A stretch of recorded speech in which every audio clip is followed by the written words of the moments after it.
അങ്ങനെ എമ്പുരാൻ സിനിമയുടെ ടീസർ വമ്പൻ റെക്കോർഡ് നേടിയിരിക്കുകയാണ്. 2 യൂട്യൂബ് ചാനലുകളിലാണ് എമ്പുരാൻ സിനിമയുടെ ഒഫീഷ്യൽ ടീസർ റിലീസ് ചെയ്തത്. ലൈഗയുടെ യൂട്യൂബ് ചാനലിലും അതുപോലെ ആശീർവാദിൻ്റെയും. 2 യൂട്യൂബ് ചാനലുകളിൽ നിന്നും 13 മില്യണോളം യൂട്യൂബ് വ്യൂസാണ് എമ്പുരാൻ സിനിമയുടെ ടീസർ നേടിയത്.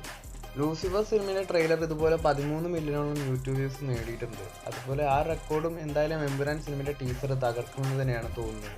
എമ്പുരാൻ സിനിമയുടെ ടിക്കറ്റിന് വമ്പൻ ഡിമാൻഡാണ് കേരളത്തിലിപ്പോൾ കാണുന്നത്. ലാലേട്ടൻ്റെ ഏറ്റവും വലിയ ഹൈപ്പുള്ള ചിത്രം ഏതെന്ന് ചോദിച്ചാൽ നമുക്ക് ഒടിയൻ എന്ന് പറയാം. ആ ഒടിയനേക്കാളും വലിയ ഹൈപ്പിലാണ് ഇപ്പോൾ എമ്പുരാൻ നിൽക്കുന്നത്. പല സ്ഥലങ്ങളിലും ഫാൻ ഷോ ബുക്കിംഗ് തുടങ്ങാതെ തന്നെ ഫാൻസ് യൂണിറ്റുകളിൽ നിന്ന് തന്നെ സിനിമയുടെ ടിക്കറ്റൊക്കെ കഴിയുന്നു.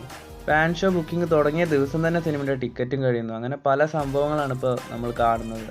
ഫാൻ ഷോ ബുക്കിംഗ് എവിടേക്കാണ് തുടങ്ങുന്നതെന്ന് നിങ്ങൾക്ക് അറിയണമെങ്കിൽ മോഹൻലാൽ തിയേറ്റർ അപ്ഡേറ്റ്സ് എന്ന് പറഞ്ഞിട്ടൊരു എക്സിലൊരു പേജ് ഉണ്ട്. ആ ഒരു പേജിൻ്റെ ലിങ്ക് ഞാൻ ഡിസ്ക്രിപ്ഷൻ ബോക്സിൽ കൊടുക്കാം. അവർ കൃത്യമായിട്ട് അത് അപ്ഡേറ്റ് ചെയ്യുന്നുണ്ട്.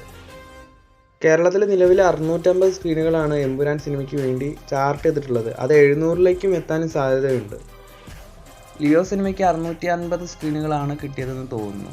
ആദ്യ ദിനം എമ്പുരാൻ സിനിമയ്ക്ക് പോസിറ്റീവ് റെസ്പോൺസ് കിട്ടുകയാണെങ്കിൽ ഉറപ്പായിട്ടും ലിയോ സിനിമയുടെ FT കളക്ഷൻ എമ്പുരാൻ സിനിമ തകർക്കുന്ന കാര്യത്തിന് സംശയമില്ല. അതുപോലെ കേരളത്തിൽ നിന്നും ആദ്യ ദിനം ഡബിൾ ഡിജിറ്റ് കളക്ഷൻ നേടുന്ന ലാലേട്ടൻ്റെ ആദ്യ ചിത്രമായിട്ടും എമ്പുരാൻ മാറും. ഇനി എമ്പുരാൻ സിനിമയുടെ FTFS ടൈമിങ്ങിലേക്ക് വരികയാണെങ്കിൽ പുലർച്ചെ 4 മണിക്കോ 5 മണിക്കോ ആണ് റിക്വസ്റ്റ് ചെയ്തിട്ടുള്ളത്. 12 മണിക്ക് ഷോ വേണമെന്ന് പലരും പറയുന്നുണ്ട്. എന്തായാലും 12 മണിക്ക് ഉറപ്പായിട്ടും എമ്പുരാൻ സിനിമയുടെ ഷോ ഉണ്ടാവില്ല. 4 മണിക്കോ 5 മണിക്കോ ആയിരിക്കും സിനിമയുടെ FTFS സ്റ്റാർട്ട് ചെയ്യുക. എൻ്റെ ഒരു അഭിപ്രായത്തിൽ 12 മണിക്ക് ഷോ വയ്ക്കാത്തതിന് നല്ലത്. പിന്നെ ഉറക്കം തൂങ്ങി എന്ന് പറഞ്ഞ് പലരും നെഗറ്റീവ് അടിക്കുകയും ചെയ്യും.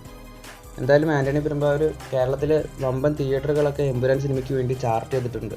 എന്തായാലും 2 മാസത്തോളം എമ്പുരാൻ സിനിമയുടെ റിലീസിനുണ്ട്. വമ്പൻ പ്രൊമോഷൻ പരിപാടികളൊക്കെ എമ്പുരാൻ സിനിമയുടെ ടീമിൻ്റെ ഭാഗത്ത് നമ്മൾ പ്രതീക്ഷിക്കുന്നുണ്ട്. എമ്പുരാൻ സിനിമയുടെ കൂടുതൽ അപ്ഡേറ്റുകളുമായി അടുത്തൊരു വീഡിയോയിൽ കാണാം.